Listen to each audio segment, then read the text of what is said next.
Recording by Magahiya music Manpur block गया।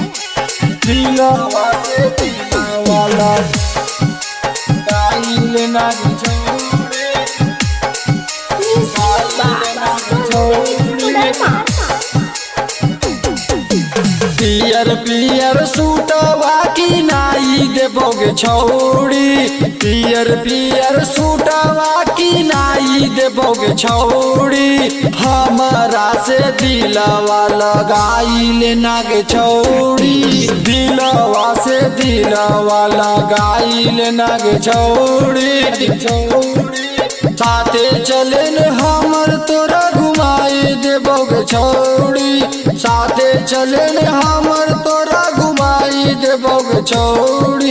दिलवा से दिलवा लगाई लेना गे छौड़ी, दिलवा से दिलवा लगाई लेना गे छौड़ी। दिलवा से दिलवा लगाई लेना गे छौड़ी।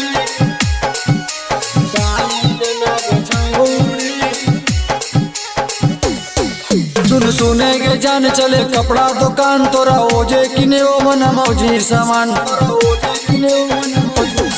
सुन सुने के जान चले कपड़ा दुकान तोरा ओजे किने ओ मना मौजी सामान। गया वाला मोलवा घुमाई देबोगे छौड़ी, नवादा वाला मोलवा घुमाई देबोगे छौड़ी। दिलवा से दिलवा लगाई लेना गे छौड़ी, दिलवा से दिलवा लगाई लेना गे छौड़ी। दिलवा से दिलवा लगाई लेना गे छौड़ी, लगाई लेना गे छौड़ी। तोर प्यारे में ही बनल हम नामर, तू जाना ही नहीं तो रंजनवा के पावर। तोर प्यारे में ही बनल हम नावर, तू जाना ही नहीं तो रंजनवा के पावर। राइटर नीतीश तोरा बताई देतो गे छौड़ी, राइटर नीतीश तोरा बताई देतो गे छौड़ी।